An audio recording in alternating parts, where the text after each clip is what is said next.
क्या आप जानते हैं कि लक्ष्मण जी की मृत्यु किसी युद्ध में नहीं हुई थी? उनकी अंतिम लीला रामायण की सबसे भावुक और रहस्यमयी घटनाओं में से एक मानी जाती है। लंका विजय के बाद भगवान राम अयोध्या में धर्मपूर्वक राज्य कर रहे थे।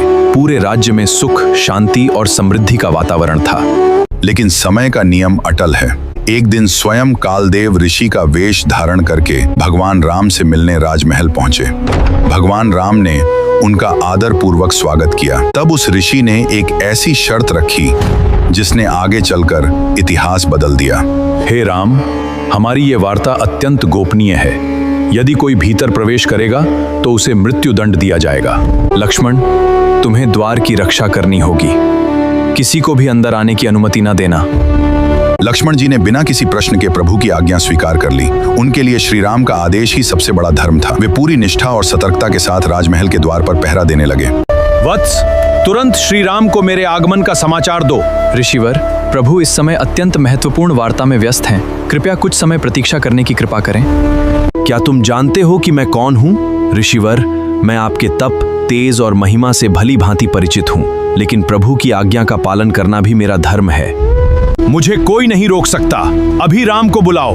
क्षमा करें ऋषिवर, मैं अपनी मर्यादा और अपने प्रभु की आज्ञा का उल्लंघन नहीं कर सकता।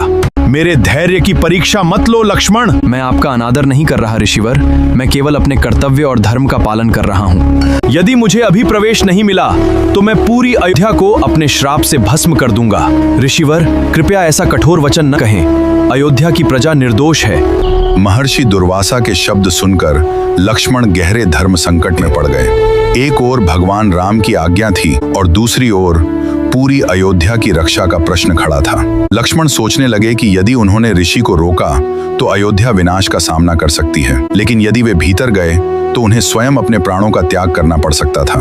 कुछ क्षणों के गहन चिंतन के बाद लक्ष्मण ने अपना निर्णय ले लिया।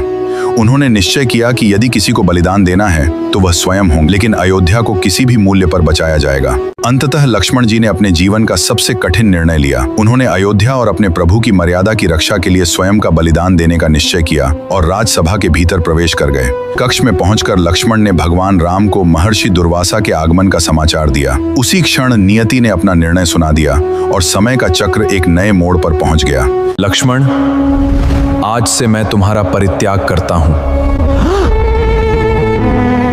लक्ष्मण जी सब कुछ समझ चुके थे। उन्होंने भगवान राम को अंतिम प्रणाम किया और बिना किसी शिकायत के राजमहल से बाहर निकल पड़े। उनका चेहरा शांत था, लेकिन त्याग की महिमा से भरा हुआ था। राम जी के परित्याग के बाद लक्ष्मण जी टूट गए।